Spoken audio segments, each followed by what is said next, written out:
नमस्कार, माझ्या चॅनलमध्ये तुमचं सगळ्यांचं मनापासून स्वागत। तर आजच्या व्हिडिओमध्ये बघूया कानातले जे हलव्याचे ज्वेलरी आहे ते कानातले झुमके कसे करायचे। त्याच प्रकारे या प्रकारची ज्वेलरी जे आहे पेपरचे सुंदर असे फ्लावर कसे करायचे। तर अशा प्रकारची ज्वेलरी घरीच कशी तयार करायची। तर यासाठी आपण घेतलेला आहे ग्लिटर पेपर आहे, लेस आहे, छोटे छोटे स्टोन आहे। तर आपल्याला कशा पण प्रकारचे आपल्याकडे जे अवेलेबल स्टोन असेल ते पण घेता येते। अशी लेस घेतलेली आहे, बारीक लेस मी। त्याच प्रकारे अशा प्रकारचे कानातले टोप मी घेऊन आणलेले आहे। त्याचेच आपण छान असे डूल तयार करणार आहोत। त्यानंतर रिंग तयार करण्यासाठी मी छोटीशी रिंग घेतलेली आहे। त्यानंतर आहे कानातले जे लटकन आहे ते करायसाठी मी लटकन पण घेतलेले आहे। त्याचप्रमाणे काही मोती आहे आणि लांब आकाराची चिरंजीचे दाणे आहे। तर करूया आपण व्हिडिओला सुरुवात। तर सर्वात पहिले मी कानातले करणार आहे। जे टोप आणले होते त्याला मी जे गोल्डन लेस आहे ती फेविकॉलनी चिपकवून घेत आहे। पहिले फेविकॉल लावून घेतला, त्यानंतर अशा प्रकारे लेस गुंडाळून घ्यायची। खालचा थोडासा भाग खुला ठेवायचा कारण आपल्याला खाली चिरंजीचे दाणे जे आहे ते चिपकवायचे आहे। अशा प्रकारे फेविकॉल लावून मी लेस चिपकवून घेतलेली आहे। अशा प्रकारे जो लेसचा खालचा भाग आहे तिथे फेविकॉल लावून चिरंजीचे दाणे चिपकवून घ्यायचे। तर अशा प्रकारे चिपकले जाणार नाही म्हणून एखाद्या प्लेटवर वगैरे ते कानातलं ठेवायचं आणि त्याला मग फेविकॉल लावून चिरंजीचे दाणे लावायचे आणि जमत असेल तर वरून थोडंसं फेविकॉल लावून उन्हात पूर्ण वाळवून घ्यायचं। त्यानंतरच समोरची प्रोसेस करायची। छान वाळल्याशिवाय ते चिपकणार नाही, तर यासाठी उन्हात ठेवायचं छान। अशा प्रकारे मी दोन्ही लटकन तयार करून घेत आहे। दोन्ही याला चिरंजी चिपकवून घेत आहे। तर अशा प्रकारे चिरंजी चिपकवून घ्यायची। आपले सुंदर असे झुमके तयार होतील। सुंदर दिसेल चिरंजीचे दाणे। आपल्याला छोटे घ्यायचे असेल तर छोटे घ्यायचे, मोठे घ्यायचे असेल तर मोठे घ्यायचे। त्यानंतर वाळल्यानंतर मी एका चिरंजीला सुताने बांधून घेत आहे। अशा प्रकारे सूत बांधून घ्यायचं। त्यानंतर ते सूत आहे टोपच्या मध्ये जे छिद्र असते तिथून टाकून वरती आपण जे लटकन आणलेले आहे त्यामध्ये लटकवायचं। अशा प्रकारे लटकवून त्याला गाठ पाडून घ्यायची आणि छान प्रकारे तिथे फिक्स करून घ्यायचं। अशा प्रकारे सुंदर असे लटकन आपले तयार होईल। जर आपल्याला असे लटकन हवे असेल तर असेच ठेवायचे, नाहीतर वरून जर आपल्याला टॉप्स पाहिजे असेल तर मग ती पद्धत समोर सांगताय। जर आपल्याला सिंपल मध्ये पाहिजे असेल तर अशा प्रकारे अगदी एक चिरंजीचे पण लटकन तयार करू शकतो। त्यानंतर दुसरी प्रोसेस बघू। एक चिरंजी मी धाग्यामध्ये बांधून घेत आहे। त्यानंतर तो धागा सुईमध्ये घेऊन पहिले तयार केलेले लटकनमध्ये टाकत आहे। त्यानंतर मी टॉप्ससाठी छोटे छोटे ग्लिटर पेपर कट करून घेतलेले आहे। त्यामध्ये तो धागा अटॅच करून घेत आहे। अशा प्रकारे त्याला पहिले धागा अटॅच करून घ्यायचा, त्यानंतरच चिरंजीचे दाणे लावायचे। कारण चिरंजीचे दाणे लावल्यानंतर धागा अटॅच करता येत नाही। त्यानंतर मी वरून चिरंजी लावते। मी त्याला मध्ये स्टोन लावून घेतले आहे आणि हिरव्या रंगाची बाजूनी लेस लावली आहे आणि त्याच्या बाजूला मग चिरंजीचे दाणे लावलेले आहे। अशा प्रकारे सुंदर असे झुमका इयरिंग्स तयार झालेले आहे। त्यानंतर बघूया सॅटिन रिबिनवर सुंदर असं नेकपीस कसं तयार करता येईल। त्यासाठी मी छोटंसं पदक तयार करून घेते आहे। त्याला पेननी पहिले आखून घ्यायचं। एका ग्लिटर पेपरवर सुंदर अशी छोटीशी डिझाईन तयार करून घेतलेली आहे। त्याला कैचीने कट करून घेत आहे। अशा प्रकारे कट करून घ्यायचं। अशा प्रकारे पूर्ण कट करून झाल्यानंतर परत मी मध्ये मध्ये लावायसाठी दोन गोल आकार तयार करून घेत आहे। मी नेकपीसच्या मध्ये मध्ये दोन लावणार आहे आणि मग सॅटिन रिबिनला अशा प्रकारे पहिले स्टॅपलरच्या पिननी किंवा फेविकॉलनी पण अटॅच करता येते, पण मी स्टॅपल करून घेत आहे कारण फेविकॉल लावल्यानंतर वाळतपर्यंत ते एवढं थांबावं लागते। अशा प्रकारे मी लेस अटॅच करून घेतलेली आहे। दोन्ही बाजूंनी अटॅच करून घ्यायची। त्यानंतर आजूबाजूला डिझाइन करण्यासाठी जे दोन गोल तयार करून घेतले होते ते मी फेविकॉलनी चिपकवून घेत आहे। अशा प्रकारे चिपकवून घ्यायचे। त्यानंतर जे पदक आहे त्याला मी छोटासा स्टोन लावून घेते आहे. त्याच्या बाजूला मी हिरव्या रंगाची लेस लावून घेते आहे, ती पण फेविकॉलने चिपकवायची. आणि त्यानंतर मी बाजूनी चिरंजीचे दाणे लावणार आहे पूर्ण ज्वेलरीला. सुंदर असं नेकपीस तयार होईल. इथे पण मध्ये मध्ये स्टोन लावून घेत आहे आणि त्याच्या बाजूला चिरंजीचे दाणे लावणार आहे.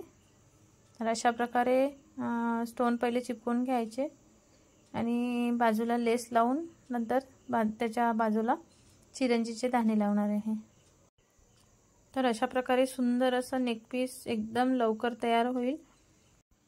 आणि तिथे लेस असल्यामुळे हे नेकपीस एखाद्या ट्रेवर वगैरे तयार करायचं, कारण खालून फेविकॉल जे आहे ते खालून निघते, त्यामुळे खाली चिपकण्याची भीती राहते. आणि खूप उन्हामध्ये छान वाळू द्यायचं, वाळल्याशिवाय चिरंजीचे दाणे चिपकणार नाही, ते लेसचे दाणे लवकर निघून जाईल. तर अशा प्रकारे सुंदर अशी डिझाईन तयार करून घेतलेली आहे आणि सुंदर असं आपलं नेकपीस तयार होणार आहे. तर अशा प्रकारे सुंदर सुंदर डिझाईन बघण्यासाठी माझ्या चॅनलला सबस्क्राईब नक्की करा आणि हा व्हिडिओ आवडला असल्यास लाईक करायला विसरू नका. यानंतर बघूया पेपरपासून फुलं कसे तयार करायचे अगदी सोप्या पद्धतीने. आणि फुलं तयार झाल्यानंतर त्याचं सुंदर असं नेकपीस तयार कसं करायचं. पेपरची मी एक लांब पट्टी कापून घेतलेली आहे आणि अशा प्रकारे त्याचे फोल्ड करून घेतलेले आहे. त्याला पाकळीच्या शेपमध्ये कट करून घ्यायचं. त्यानंतर त्याला ओपन करायचं आणि ते जे पेपर राहतात चिपकलेले ते थोडे मोकळे मोकळे करायचे आणि परत तशीच फोल्ड करायची आणि अशा प्रकारे फेविकॉल लावून सुंदर असं फूल तयार होईल. अशा प्रकारे सुंदर असं फूल तयार होईल आणि मग त्यांचे वाळल्यानंतर छान अशी ज्वेलरी तयार करता येईल. त्याला थोडंसं कट करून घेते आहे, कारण ते आपल्याला धाग्यामध्ये टाकायचं आहे. तर अशा प्रकारे सुंदर अशी फुलं तयार होईल. त्यानंतर मी डबल सूत घेतलेला आहे, छान लांब सूत घ्यायचं, त्यामध्ये एक चिरंजी ओवून घ्यायची, अशा प्रकारे बांधून घ्यायची आणि मग ते सुईच्या मदतीने एक फूल त्याच्यामध्ये ओवून घ्यायचं. अशा प्रकारे फूल ओवून घ्यायचं. त्यानंतर सुतातले दोन भाग वेगळे करून एका बाजूला अशा प्रकारे मणी ओवून घ्यायचे आणि त्याच्या मध्ये मध्ये जे मी लांब चिरंजीचे दाणे घेतले होते ते टाकणार आहे. हे जेंट्सचा हार म्हणून आपण वापरत असतो. तर अशा प्रकारे सुंदर असा हार तयार होईल.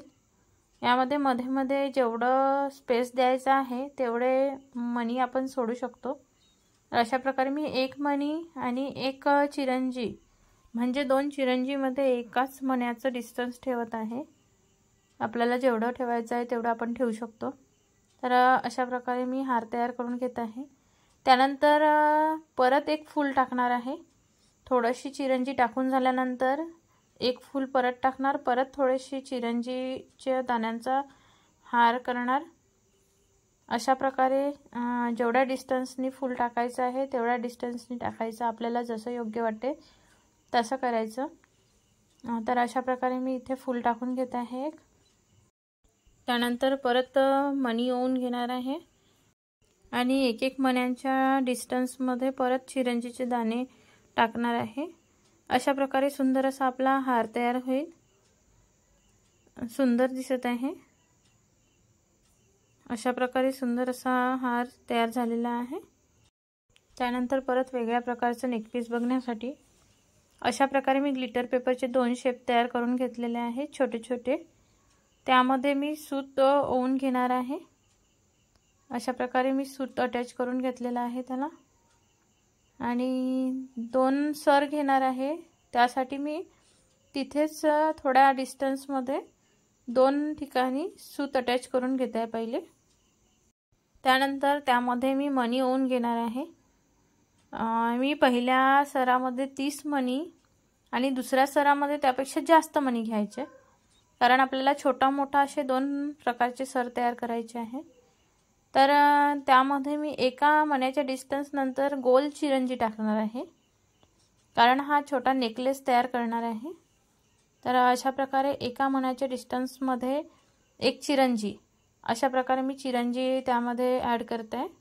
इथे पण आपल्याला जेवढं मण्यांचं डिस्टन्स पाहिजे आहे तेवढं आपण घेऊ शकतो। एकाऐवजी 2 मण्यांचं पण डिस्टन्स तिथे आपण ठेवू शकतो, जे योग्य वाटलं ते ठेवायचं। 1 मण्यांचं डिस्टन्स छान दिसते म्हणून मी 1 मण्यांचं डिस्टन्स ठेवत आहे। तर अशा प्रकारे पूर्ण एकसर तयार करून घ्यायचा आणि त्यानंतर दुसऱ्या बाजूसाठी जो शेप तयार करून घेतला आहे ग्लिटर पेपरचा, एकसर तयार झाल्यानंतर त्या शेपला अटॅच करून घ्यायचं। अशा प्रकारे मी दुसऱ्या साइडची जी डिझाइन तयार करून घेतली आहे ग्लिटर पेपरची, त्याला तोसर जोडून घेत आहे। सुईच्या मदतीने अशा प्रकारे तोसर जोडून घ्यायचा आणि थोडं टाईट ठेवायचं, नाहीतर मणी निघाला म्हणजे पूर्ण चिरंजीचे दाणे निघू शकतात। तर अशा प्रकारे त्याला टाईट करून घ्यायचं। अशा प्रकारे दुसऱ्या धाग्यामध्ये पण परत मणी ओवून घेत आहे। मणी ओवून घ्यायचे, आता 30 पेक्षा जास्त घ्यायचे, त्यापेक्षा आपल्याला मोठा सर तयार करायचा आहे। तर अशा प्रकारे सर तयार होईल। त्यानंतर वरच्या बाजूला मी बांधायसाठी ज्वेलरी जो धागा असतो गोल्डनवाला, तो मी तिथे अटॅच करून घेणार आहे।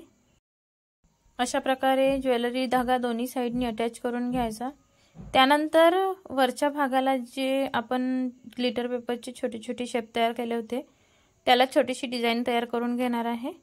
पहिले सर तयार करून ते अटॅच करून घ्यायचे, नंतरच ती डिझाइन तयार करायची, नाहीतर त्या डिझाइनवरची जी चिरंजी राहते ती निघून जाते। तर अशा प्रकारे सुंदर अशी डिझाइन तयार करून घेतलेली आहे। अशा प्रकारे सुंदर असा नेक पीस तयार झालेला आहे आणि इयररिंग्सला अशा प्रकारे मी ठेपा अटॅच करून घेतलेला आहे। फेविकॉल किंवा फेविक्विकच्या मदतीने अटॅच करायचा। अशा प्रकारे मी छोटीशी रिंग तयार करून घेतली आहे आणि त्याला एक तांब्याची रिंग अटॅच करून घेते आहे। ही रिंग ग्लू गनच्या मदतीने चिपकवून घ्यायची आहे। तर अशा प्रकारे आपली सुंदर अशी ज्वेलरी तयार होईल। सुंदर ज्वेलरी तयार झालेली आहे। हा व्हिडिओ आवडला असल्यास लाईक नक्की करा आणि असेच क्रिएटिव्हिटी व्हिडिओ बघण्यासाठी माझ्या चॅनलला सबस्क्राइब नक्की करा। धन्यवाद।